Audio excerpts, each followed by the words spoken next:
Here in Devon, in the tranquil Tamar Valley, is a port that once bustled with industry. Overground, farmers supplied Britain's growing towns and cities with fresh produce. Daffodils, set for London. While underground, miners extracted copper and precious minerals. Firing! Now at Morwellham Quay, archaeologists Langlands and Peter Ginn and historian Ruth Goodman are going back in time to the early 1900s to live the lives of Edwardian farmers for a full calendar year. They'll not just be farming, but getting to grips with the rural industries that once brought wealth to Devon. Oh wow, we got something!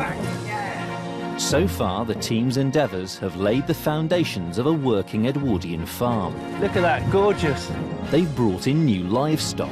Be good to get some new blood into the flock. Stocked up the larder in preparation for a long winter. Looks like we might actually have something to eat this winter. And planted high-value crops. In he goes. Oh, it's quite exciting, really, isn't it? Come on, Tom. Come on. Walk on. Get on, boy. Come on. Now it's November, and if the team are to prosper as Edwardian farmers, they'll have to turn to the latest farming practices of the age. Loud! Really loud! Get to grips with the technologies of the time. It's almost like a steam engine. And use Edwardian science to set up an exciting new venture. You're playing God without really knowing what God should be doing.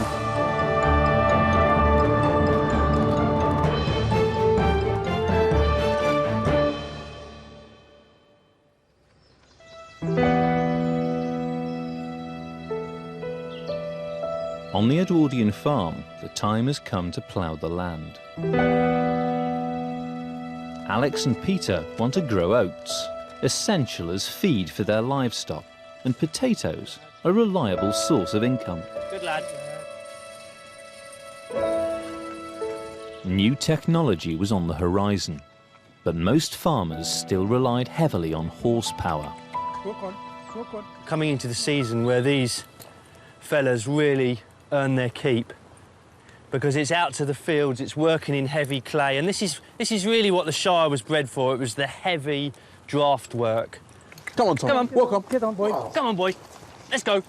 Go, boys. Come on then, lads. Let's go. Shire's Tom and Prince have never pulled a plough before. Come to me. Walk on. Come on. Yeah. Whoa. Hey, Tom. Come on, boy. Come Oh, steady, lads. Come on, boys. Come on. Lifelong ploughman Will Williams has been called in to help them on their way. Tom. Steady, lads. Boy. And that's a nice straight line you've done. That's I think marvellous. it's more luck than anything. You think it's more luck than judgment? I dreamed of having lines this straight so early on in the day, Will. And how long have you been doing it? Well, I was brought up, really, from childhood. Right. Oh, How old are you now? I'm 77. 77. Right. It's a fair old time then. Yep. Come on, Yeah, boys. boys. Good lads. Yeah. Good. The two Shires are working together well, but Will is unhappy with the plough. Not deep enough. Not deep enough. Whoa. Whoa. Whoa, lad. That's right. It was very important to get that to cut in the right place. We've noticed we've got a bit of a problem here. Whilst our sheep have been out here and eating this down, we've still got quite a lot of growth on the field, and that's not a good thing if that's showing, because all that'll do over the winter period and into the spring is that'll grow, and that'll affect whatever seed we put in here. That'll hamper the growth of that seed. So what we're doing here is we're setting the depth of this little accessory here. It's called the skimmer. And what the skimmer will do is it'll go in and it'll cut off the first 1.5 inches or so. So that'll actually cut that sort of through there, upside down, and roll it right in. Where the cut. Are you happy with Yeah, that? we'll see how it goes, whether it's too deep or too narrow. This is what I really like about ploughing, because we don't really recognise what an art it is. Every furrow should be like turning over a page in a book. Right. Should be lying exactly the same. Good boys. It's going to be straighter than anything we do. You know, Good boys. This is it. This is what makes a farmer. It's an art, it's a skill, it's a science, it's an industry, it's a livelihood, it's a way of life. But it was a way of life that was rapidly changing. The days of farming with horses were numbered.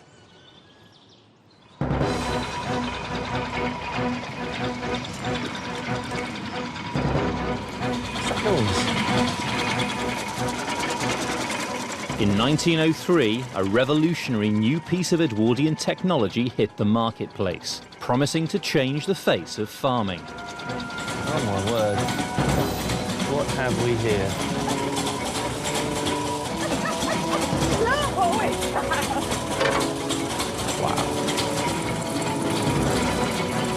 In the age that gave rise to the travelling salesman, tractor enthusiast David White hopes to convince the team to trade in their horses and join the petrol revolution. Right, good morning, ladies and gentlemen. Morning. Good morning. I've come to demonstrate the new Ivel agricultural motor to your good selves. Agricultural motor, yeah? Furnished with a 2-cylinder engine running on petroleum motor spirit. Start and stop at will. It needs no rest, or you don't need to change as you need to change a horse team.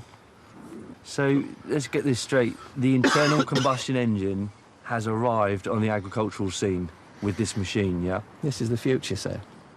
Today, this ex-demonstrator model is the oldest working tractor in the world.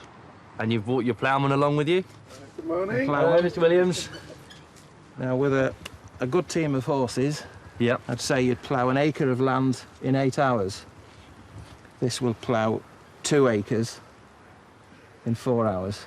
2 acres in 4 hours. So it takes a quarter of the time. Yeah, allow us to demonstrate. Excellent.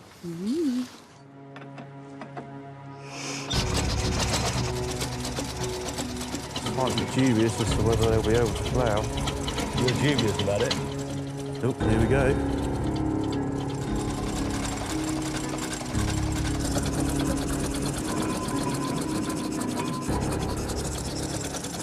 I think you could do with a push.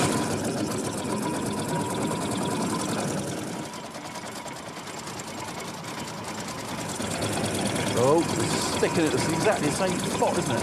What's happening is we're going this way, we're only ploughing 1 furrow because the plough is sliding on the bank. Right, I see. And then that way he's getting stuck over there, isn't he? Oh, it's obviously the ploughman.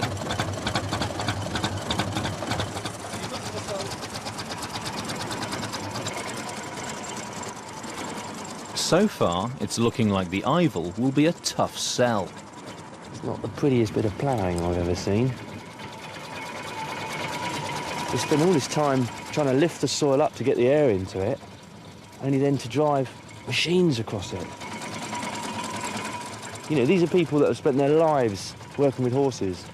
The fathers, their grandfathers, you know, we're going back hundreds of years working with animals who can, you know, disperse their weight. There's this thing, it's struggling. Whoa, whoa, whoa, whoa, whoa, whoa, something wrong. Oh, this is coming. Did you notice how he said whoa to the tractor? What was that? I noticed how you said whoa to the tractor.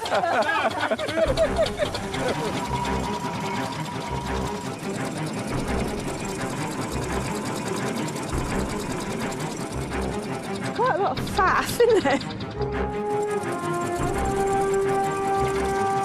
It's a relentless form of ploughing. It is.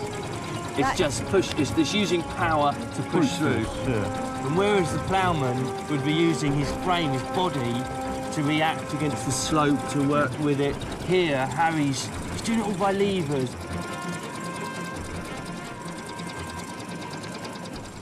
Loud. Oh, Really, really loud. This is the change of the countryside, I suppose, from being quite a peaceful rural idyll, albeit very hard work, being quite a noisy. Industrial sounding sort of a place. Although one thing we don't know about it is the price. That's true, we haven't asked, have we? Let's, before we have a heart attack over the price, let's see what it can do in the barn, because it might redeem itself somewhat.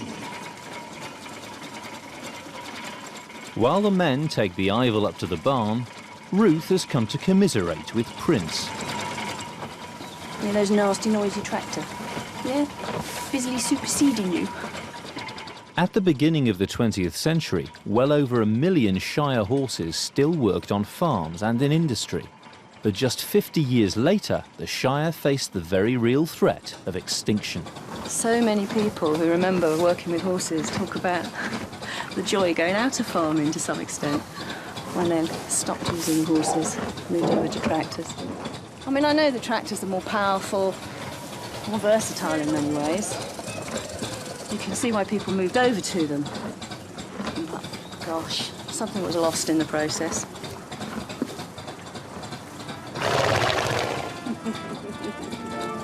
Take strain. In the barn, the team are keen to see if the Ivel will power an old Edwardian kibbler, a device used to grind down cereal crops into animal feed.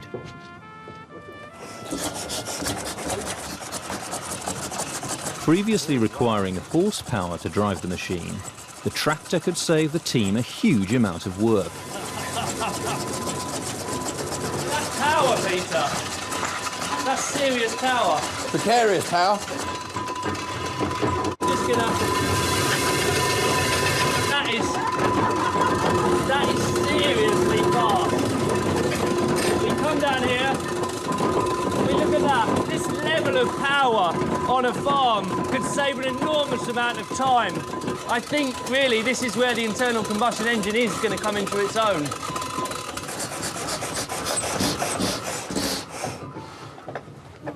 Oh. Silence. How was that, gentlemen?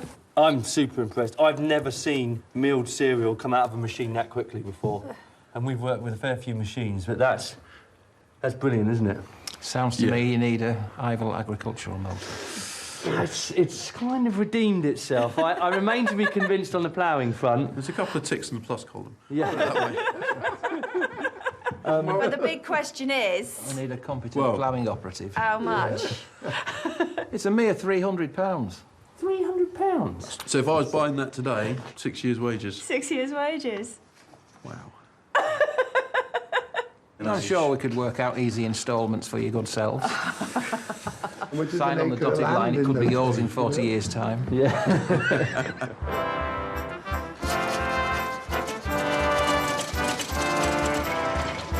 With such a hefty price tag, only 500 Ivels were sold worldwide. That's quite a machine, that. Quite a machine. It's time to get on with some work, though, isn't it? Yeah, fields a mess.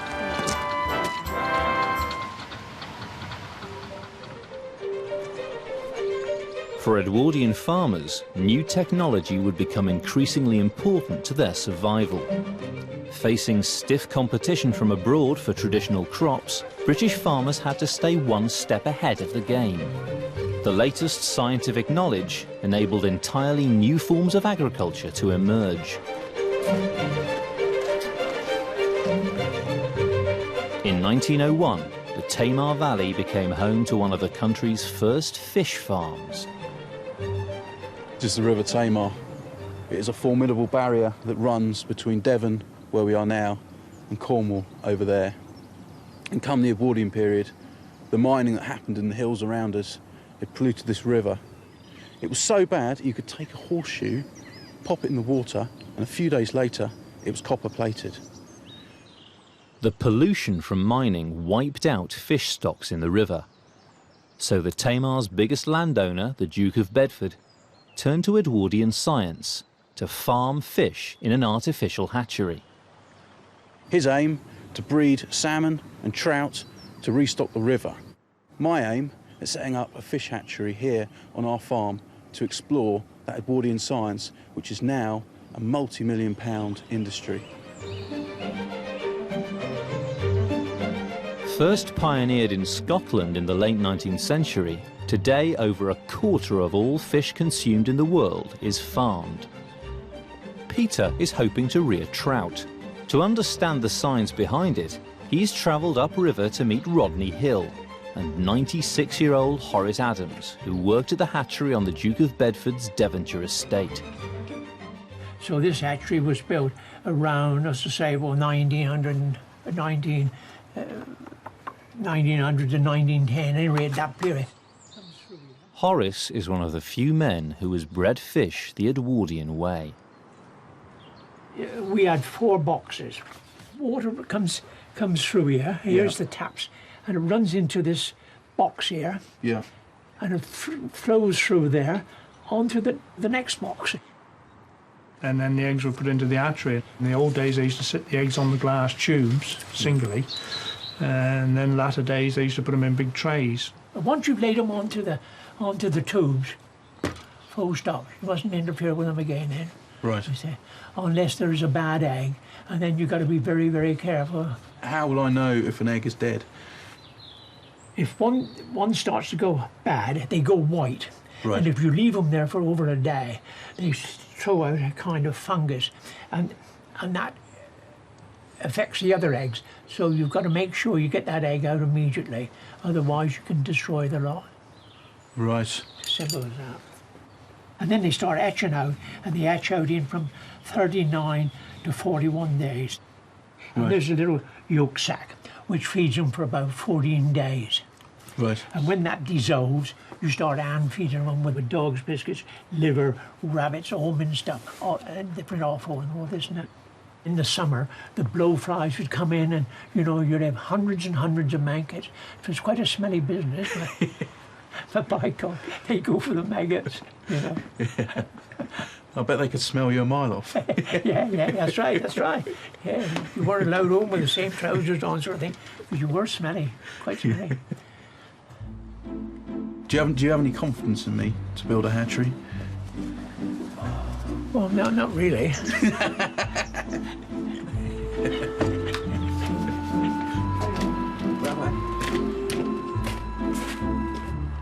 Well, Horace and Rodney, they've given me a lot of information, but also given me a lot of doubt. These eggs, they're so fragile. If the box gets knocked, if it gets too cold, if the water is too flowing through too quickly, they're all going to die. So it'll all come to nothing. While Peter contemplates the complexities of his new venture, on the farm, Ruth is attempting her own project.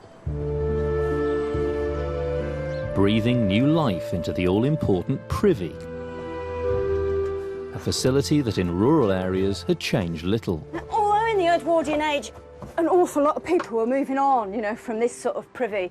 Water closets getting really quite common, actually, in towns. I mean, even really quite modest houses are having water closets installed.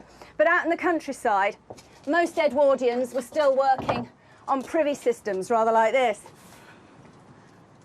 Rural privies were often found in the same building as the pigsties, so the farm's animal and human waste could be composted together, a system that was no longer viable in the increasingly populated towns and cities. Towns have to move over to new forms of sanitation as their populations rise. Push people in closer and closer together, you're going to get more and more disease. You've got to find a new way of dealing with it. Out here, where you've got plenty of fresh air to deal with all the fumes and stuff coming off, plenty of space for composting, you can manage a hygienic system without needing the new technology. To sterilise the privy seat, Ruth uses caustic soda.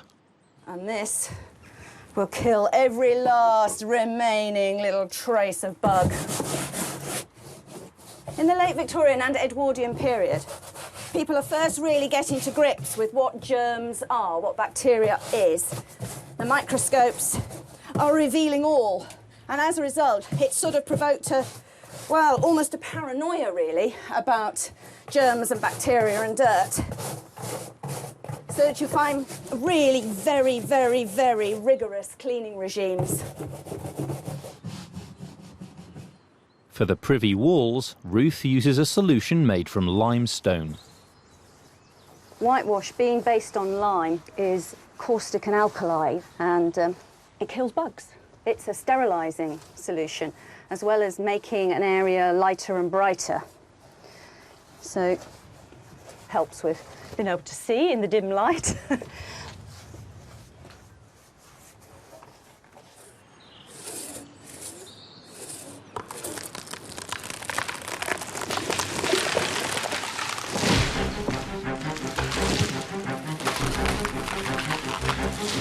To build his trout hatchery, Peter will need timber, an important industry in the Tamar.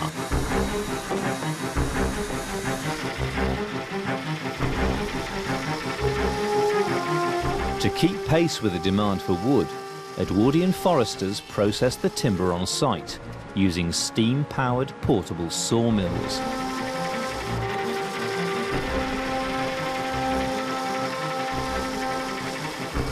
Farmer and sawyer Roy Hebditch runs this now rare saw bench and traction engine. Do these things travel around to different estates? Yeah, they normally go into an estate and set up, say stay there for 2 months, cut up a whole load of timber that would last the estate for sort of like, say, 4 or 5 years. You have to remember that moving around costs them money. When they're on the roads, they're not earning anything. Well, I'll show you how it works if you like. Yeah, I don't mind. Come on then. Power from the engine. Right. Creates rotation motion through the shaft. And that's driving the saw blade? That's driving the saw blade direct, right? Yeah. The shaft speed on this one is about between 420 and 430 revolutions per minute. Yeah. Gives you roughly a tip speed around 95, 100 mile an hour. That's right on the very tip there. If you ever got your fingers caught in that, that'd be it, really. I think I'll let you sort of deal with that end of things. OK, Megs.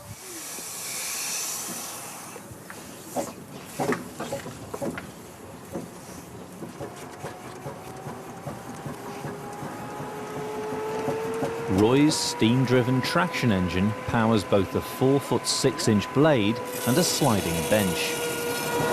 Fantastic. Absolutely fantastic. This enabled the Edwardian sawyer to cut through timber quicker and with greater precision than ever before. That's 10, 9, 8, 7. There you go. 6. Right, there you go. On 6. OK. This is timber sawing Edwardian style. None of your hand sawing, none of your physical effort. This thing, it just eats through it. It's all about setting it up and letting it go. There you go, you're now a sawyer. Yeah. There you go. You're a sawyer. Congratulations. Thank you very much. Don't I know? I got it. Gets everywhere, doesn't it? Yeah, it does. It really does.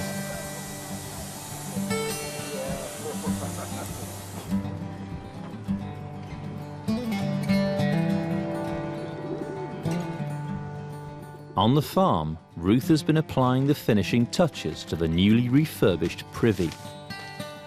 I am making toilet paper.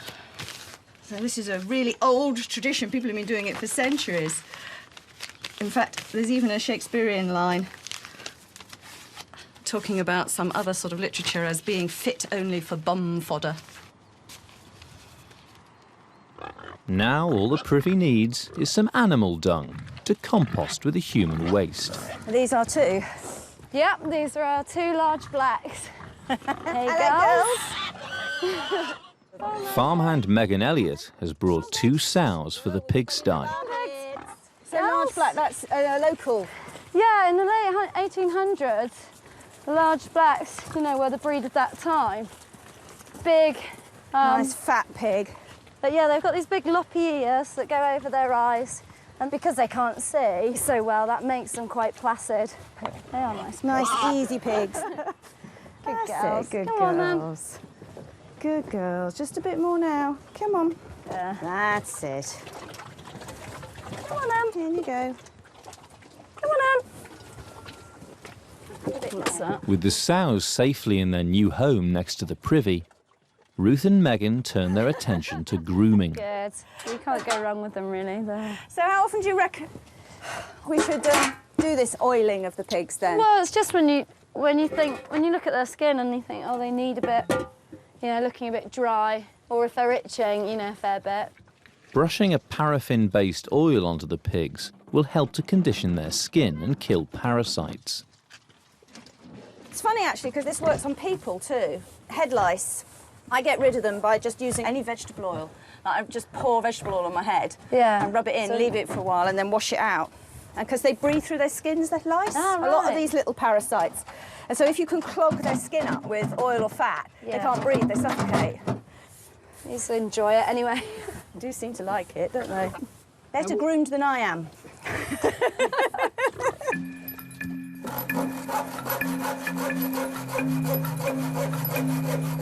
Peter's been hard at work constructing his trout hatchery. 3 sections here, and then the fish will jump out here. He's attempting to replicate the Edwardian design that Horace and Rodney described to him. So I've finally finished my hatchery.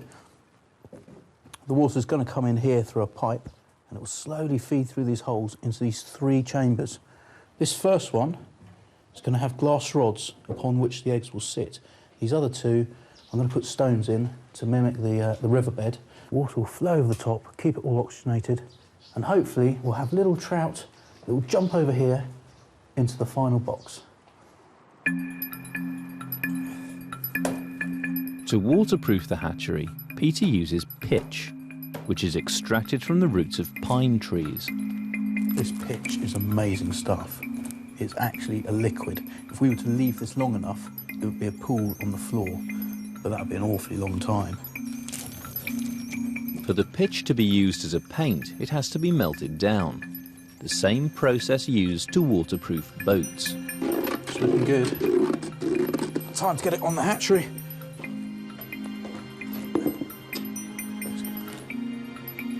Oh, yeah. As far as I understand, the eggs are very, very fragile. They're very susceptible to vibrations. They're very susceptible to temperatures. They're very susceptible to pretty much anything. I mean, I just really don't see this working, to be honest. But it's worth a shot, isn't it?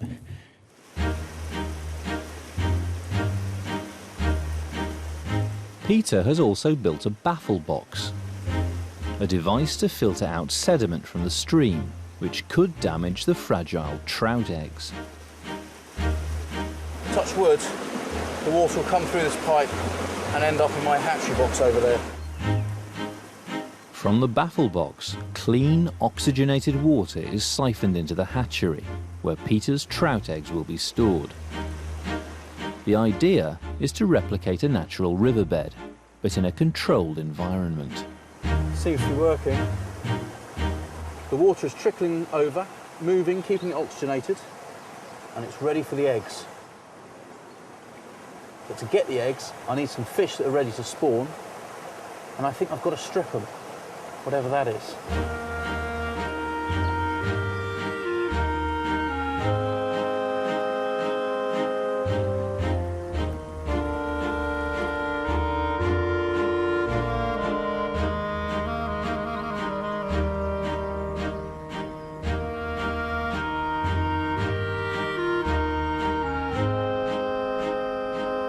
Whilst Peter sets up his hatchery concern, I've come up here onto Dartmoor to just get a good look at the Devon landscape, and you'll just see how important the hedgerows are to this landscape. It's almost as if when you look out, there's a patchwork quilt that's been draped through these valleys. And the reason you would want these hedge banks all over your farm is so that you could manage your stock more profitably. You can stop them from getting into certain fields, hold back the pasture, and ensure that throughout the year you're giving your animals a regular feed. And of course you also want to keep them off of your crops as well. So these hedgerows are in fact fundamental to the farming industry of the southwest, not just today, but back in the Edwardian period and beyond. Over the winter months, it was vital for farmers to build and maintain their hedgerows, a craft that Alex is keen to learn. But first, he will need the right cutting tool for the job, a Devon billhook. He's come to see Roger Bonney at the Finch Foundry on Dartmoor. Good morning. Thanks ever so much for having me over. It's a pleasure. So I've come here to see if we can get a traditional Devonshire-style billhook made up. Yeah, we've certainly come to the right place. Here's Simon, one of our smiths. Hello, Simon. Hello. He's the chap that'll make the tool that you require. We're just basically getting it roughly there, but we're not going to forge it right out yet because it's going to be quite thin. Right. Okay, ready to go in the fire Right, back in again. Tool-making had long been the job of the local village blacksmith, but by the Edwardian age, larger, state-of-the-art forges began to take over.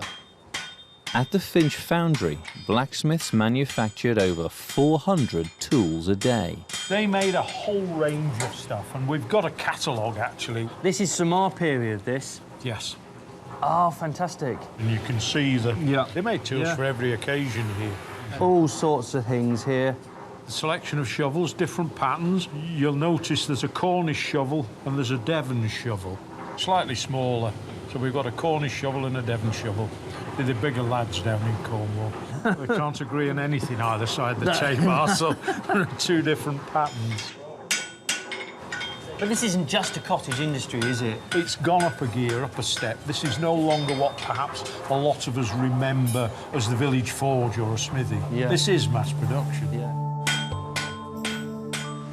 The forge uses water power technology to drive heavy hammers and pump air into its fires. Right, now this is the water wheel here which drives the fan. Right. And we're going to open this one up using this lever here. Oh, fantastic! Slowly, it's starting to turn. And there it goes. That's it.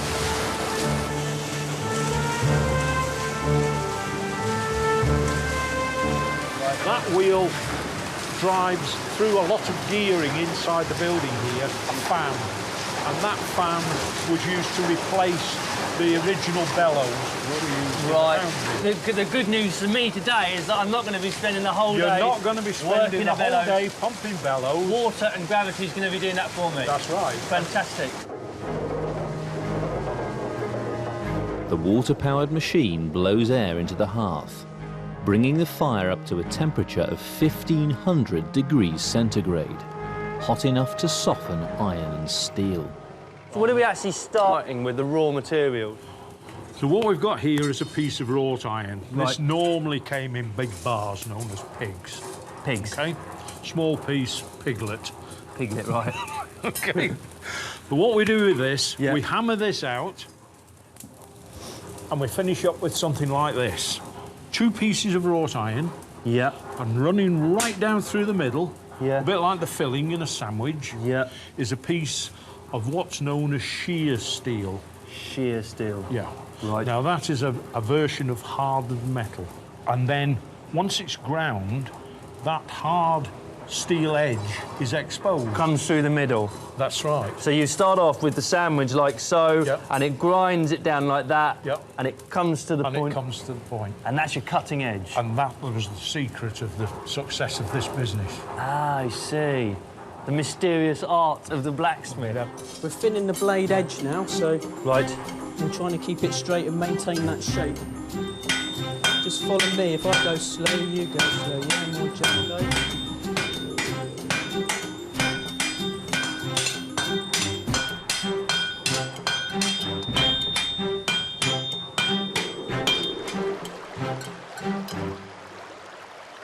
After constructing his trout hatchery, Peter now needs fertilised eggs. These guys they're ready to spawn, are they? These fish are ready to spawn. He's come to see fish farmer Trevor Wyatt, who's netted some female brown trout. Beautiful fish with lovely red spots down the flank. Trevor plans to remove the unfertilised eggs from the trout, which you would normally lay on the riverbed. So how can you tell when they're ready? Well, they're quite swollen and soft on the belly there. She's full of eggs. Right. So if you would hold the bowl for me. Removing the eggs from the trout involves a delicate and harmless process known as stripping. Fish are ready to spawn there. Oh, blimey. I think these are just the eggs coming out, are they? These are the wonderful eggs. So gently stroke the eggs towards the vent and they'll come out into the bowl quite naturally. Wow, that's a lot of eggs. And it's an awful lot of eggs. How many eggs are we looking at here? This fish is about 2 pounds and therefore should give us about 15 to 1600 eggs. That's a lot of eggs. It's a lot of eggs. And it doesn't hurt the fish at all? It doesn't harm them at all, as long as we're careful not to squeeze too tight. Yeah. Then the fish are perfectly okay. Right. And eventually we'll see where the stomach is completely collapsed, all the eggs are out, and we can release the fish back into the river. She's Pop going her back to where she came from. So we've got the female eggs in the bowl. Yes. We're now adding the male, the milt. The milt, yes. Right. I suppose trout sperm? Trout sperm is exactly what it is. In the wild, a male trout would release his sperm onto the eggs lying in the riverbed. Gently stir the milt into the eggs. So from that moment onwards, the young fish are starting to develop. First cell divisions are taking place. By doing a hatchery, I suppose you've got slightly more control. We have a lot more control, and in actual fact, we can get 80% or even more of these eggs to be properly fertilised. Wow. We're in the wild, maybe only 2 or 3% really would be fertilised. So, I mean, in this way, if we manage to enhance the number of fish in the stream, then the stream can be restored to its former glory.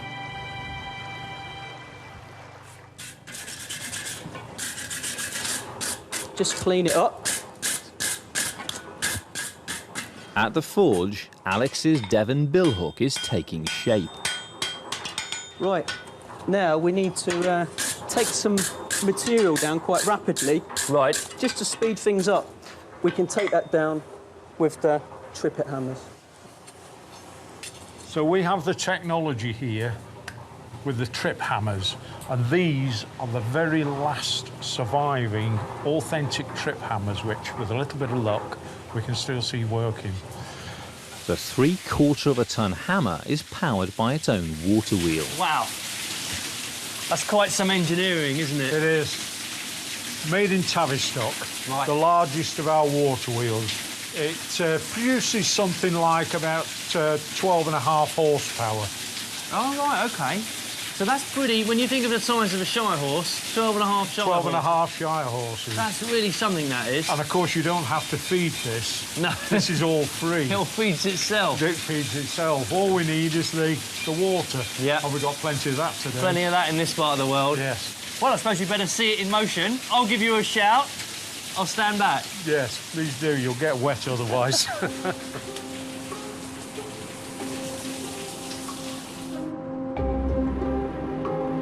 So here we go, time to see the biggest wheel working. OK, Roger, we're ready! So this is the moment then when Finch's boundary comes to life.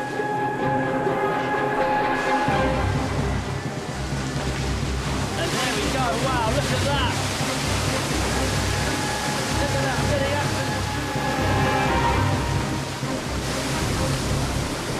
And then look. Listen to that sound. It's almost like a steam engine.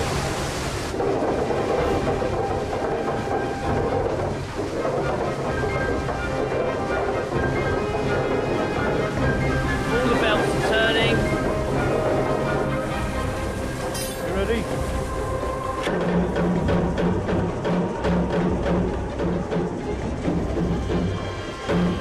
The trip hammer helps to flatten out the billhook, saving the blacksmith valuable time and effort.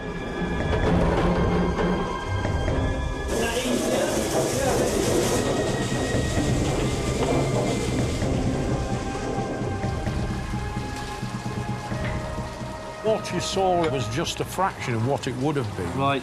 So in our heyday, in Yep. mass production, this hammer would have been really hammering. Right. It would have actually been striking at 240 beats a minute. 240 beats a minute. Pretty much a blur. That one's 3/4 ton. 3/4 ton. This one, that bad boy, is 1.25 tons. We daren't use this one. This would shake the whole building apart. This was used to make plate.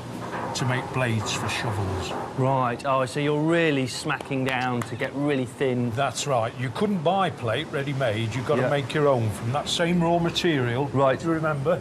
Yeah. The pig. So you've got the pig there. We're hammering that out. Yeah. To make a sheet. Yeah. And we end up with something a bit like this. Oh, fantastic. That forms the basic shape of, in this case, a Devon shovel. They are responsible for forming the Devon landscape, really. They're that kind of odd shape because, by and large, down here in the West Country, there's so much stone in the ground that the traditional garden spade is totally useless. Right, just a general clean-up now. In the foundry's heyday, a blacksmith could make a billhook from scratch in half an hour. Give it a good brush up and probably run the rasp over just to take any rough edges. You're going to pay the man. Am I going to pay you? Yeah, I want to pay you. I know. Number 7, what's yeah, that? number 7, 12 shillings. A dozen. A dozen? Yeah. Shilling a piece? Yes, that's what, 5p each. You've made yourself 5 pence today, Simon. Well, you know what I'm going to do with that? Don't spend it all at once. You're going to go at the pub? And I'll get a few pints for that. Buy yourself a sip of cider. And if you flip it over again for me. There we are.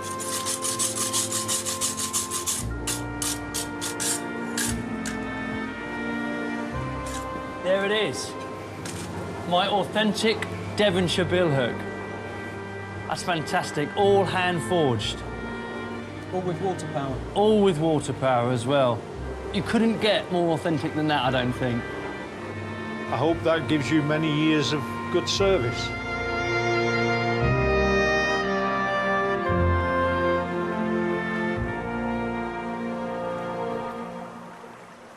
Gently does it.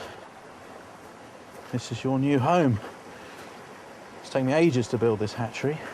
I hope you like it. Yes, it looks very nice. Well, thank you for saying that. Right. If I pop you in here... Peter must get his fertilised trout eggs into the fresh, oxygenated water of his hatchery as quickly as possible before they begin to die. All these eggs have a tiny little black dot in the centre of them. So I'm hoping these little black dots are natural.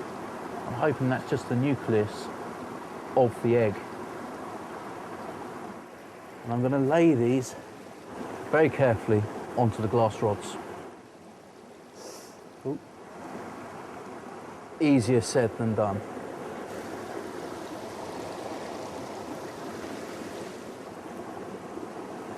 The idea of the glass rods, it will help us identify the bad eggs, and then we can periodically get rid of them because they turn white, they grow spores, and those spores affect the other eggs. A bit like apples in a barrel.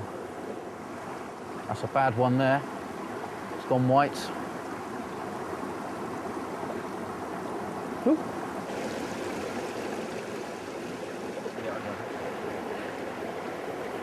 Just starting to go bad. Very, very fiddly, but I can see the merits of the system. It really is sort of man conquering his environment, isn't it? Playing God with fish.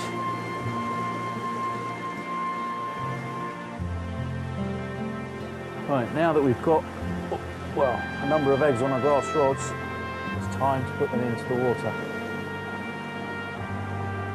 Just hope at the end of all this, we get at least one trout.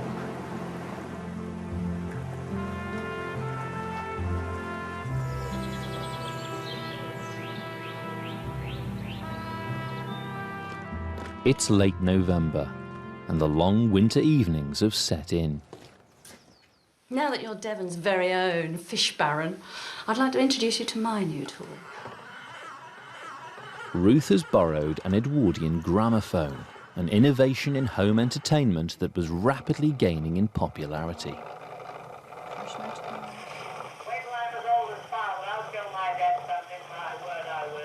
Look, popular culture at our fingertips. Let's call it culture. I'll reserve to see what it's popular until we put it on. 16 years of age today, and I say, as you'll admit, I don't know much about things, but I know a little bit. For those who could afford it, the gramophone brought the sounds of London's music hall stars to a wider audience for the first time. So who is this? Oh, this is the famous Billy Williams.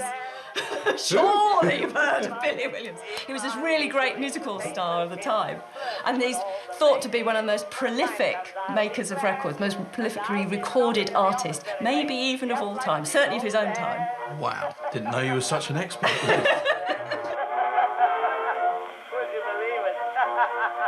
It's funny, though, as well, to think that those tunes are going to get whistled around lanes all over the place. Mm. You might hear the same tune being whistled here as you would in the Highlands of Scotland. Yeah. Just as sure as my name's Jim, I'll be doing the same as him, flirting with all the ladies. When the time comes, I'll be glad, and I'll be stopping at the office very late, just like a dear old dad. I can't work out whether this is smutty or not. Yeah. Just on the edge. Slightly risque. It is, isn't it? A little touch of innuendo in there. And I'll go to bed with my trousers on, just like the dear old dad. Wait till I'm as old as father, rather. Wait till I'm as old as dad.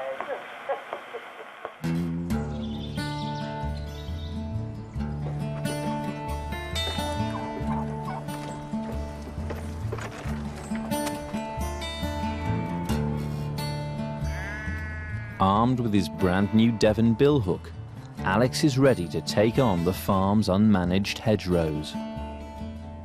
This is exactly the problem that we're having here on the farm. This hedge and this hedge bank simply hasn't been maintained properly, and as a consequence we're getting vast gaps here, which our sheep, tired of this field, they're running off into pastures that we actually want to use later in the winter. And the reason this isn't working as a stock-proof barrier is simply because it isn't being laid properly, or pleached, as they say, in this part of the world. And it's a skill that we are rapidly losing, so I'm desperate to try my hand at it to see if I can hedge as good as the next man. And with my new billhook, I'm hoping I shouldn't have any problems. To teach him this ancient rural craft, hedge layers from the Blackdown Hills Hedge Association have arrived on the farm. Hi, chaps. Thanks ever so much for coming down. And they've brought their own selection of billhooks for the job. That's a typical Devon. Some of them had more of a hook on. Right, a Tenterden pattern. A Tenterden? That's yes, Kent, isn't from it? Kent, yeah. way. Right, actually quite similar to that one, isn't it? This is from Yorkshire. Yorkshire? So it's a big... That's a big old beast, isn't it? So for a lot more... you can use it two-handed as well as single-handed. Right, OK. And it has a thin blade. Yep. So you can get in where you can't get an axe in, between stems. Right, oh, I see, I see. But that gives you an idea then of the kind of variation you're getting throughout the country in the different styles of billhook.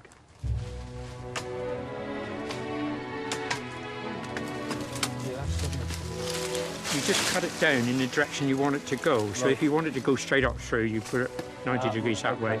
George has been laying Devon hedges since he was a boy. Yeah, I've been doing it 45 years and I'm still learning. You never learn on this. Every hedge is different. Once any excess or dead foliage has been removed from the hedge, the bare stems, or pleachers as they're known, are laid flat. Still actually attached to the base. You can see this bit of barkwood in here. That's allowing the goodness that the roots are collecting from the soil to travel up this part of the plant and along the horizontal. Once the pleacher is down, all the dormant buds that are along there, they'll get the sunlight, so that's where they will grow up from. 1, 2, 3, all very evenly spaced. Yep. And what you're saying is they're going to chase the light. Exactly. They're going to look for the light, and that's going to create our stock-proof boundary. Is that the idea? Yeah. One thing I'm already picking up on is the fact that this isn't as simple as it looks, actually, just a case of laying. All the various decisions that you happen to make as you're working with the hedge, trying to decide what you're going to lay, how you're going to use it, what you're going to take out, how you're going to use different species. It's actually quite a lot to learn, so just have to keep my wits about me today and listen out, and hopefully I'll be able to pick up some of the tricks of the trade.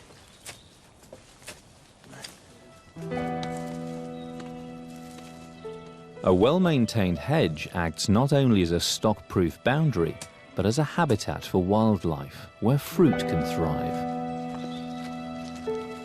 Ruth is taking advantage of a rare spell of November sunshine to forage for sloes.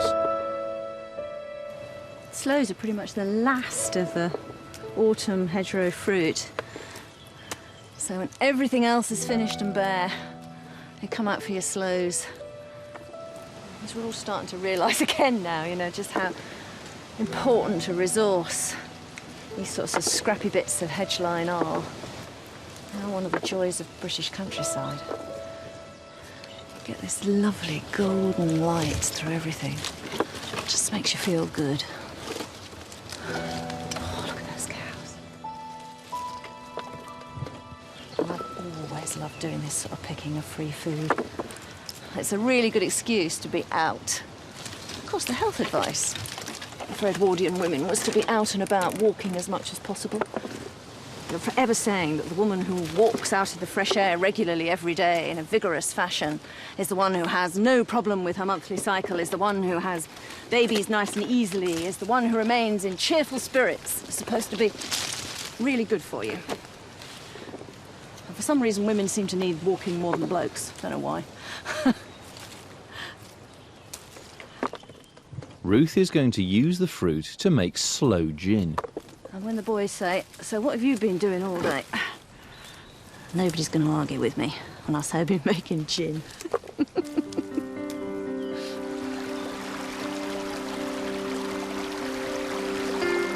For Peter, the trout hatchery is becoming a full-time job.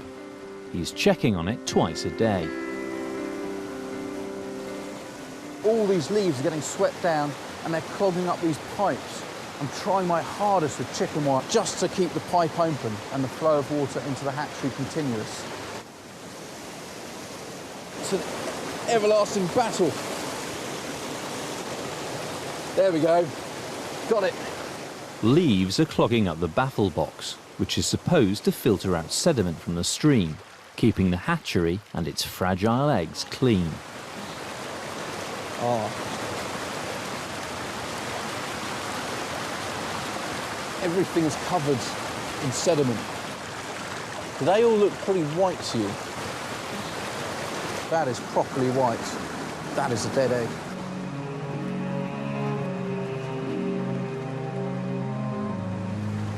Every single day. They're quite warm though. The boots are quite waterproof. It traps the water and it gets heated up. It's nice. Either that or I'm delusional.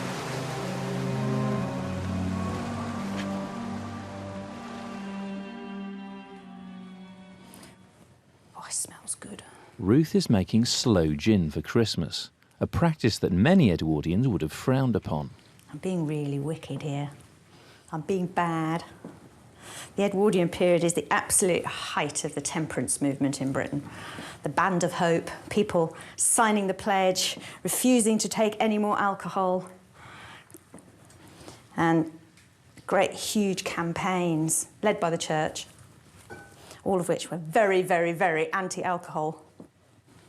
So how many have I got in there? Oh, so I want it sort of up to about there.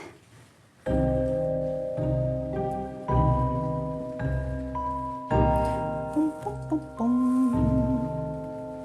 You just prick all your sloes.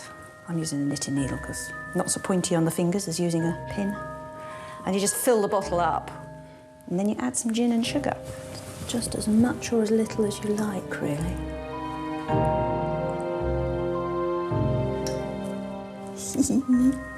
I'm so bad.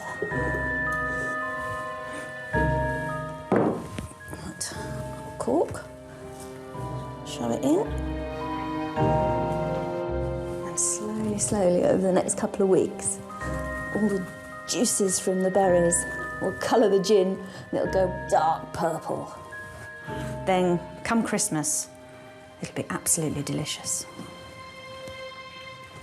Don't tell the neighbours.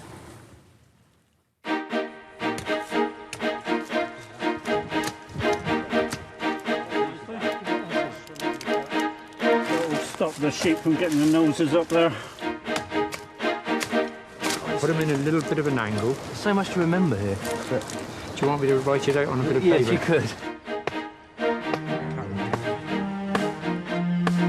Alex and his team have laid a length of new hedge, known in the industry as a chain. This is 22 yards, what a single hedge layer would deem to be a satisfactory day's work. Yeah, you've done some very good cuts. You're pleased? Yeah, very good. Cool. And here we are, Hiya, gents. chaps. Hello. Hello. Wow, this looks good, doesn't it? So you're going to be renovating the entire Ruddy farm now, are you? It takes a while. I think it's cider time. Cheers. Yes. Cheers to a fantastic day's hedging. Long may Cheers, the hedge Colin. live. Cheers. Long may the hedge live, yeah. It is a bit Moorish, isn't it? It's very nice, I'd say.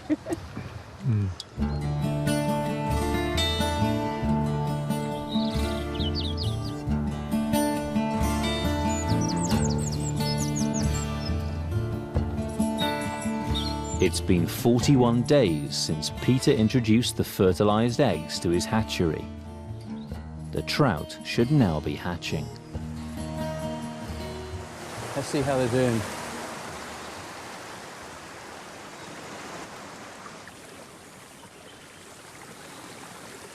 There's quite a few dead eggs there. I have to say, I mean, it's a real insight into the effort that went into a new enterprise, because this has been a real struggle. You're playing God without really knowing what God should be doing, if that makes sense. There's so much silt coming through here. Well, this one's silting up a lot. An awful lot.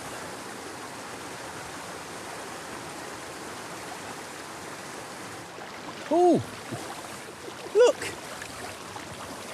Just down here. I mean, you know, waxing lyrical about, oh, it might fail. That, if I'm not very much mistaken, are trout, and they're moving, and they've got the little sack they have hatched. We've got at least 3. At least 3. That is absolutely incredible. They've got the egg sac, which is currently feeding them, but once they've finished eating that, a bit like a tadpole, they then have to find their own food. And that's when I'm going to have to build them a new tank. And that's when I'm going to have to start grinding up rabbit, and then we feed them into trout. I think we have fought, and we have won. We have trout. We have succeeded in our new enterprise.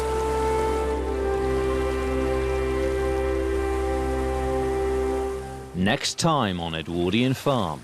Go on! Go on! It's December, and the team face the challenges of earning a living away from the farm. Wow, speed, freedom. With part-time work in a country house Look! Look! A hot tap! Whoa! and reaping the ocean's bounty. Oh, Peter, we're in luck again, mate. Really? We're in luck again.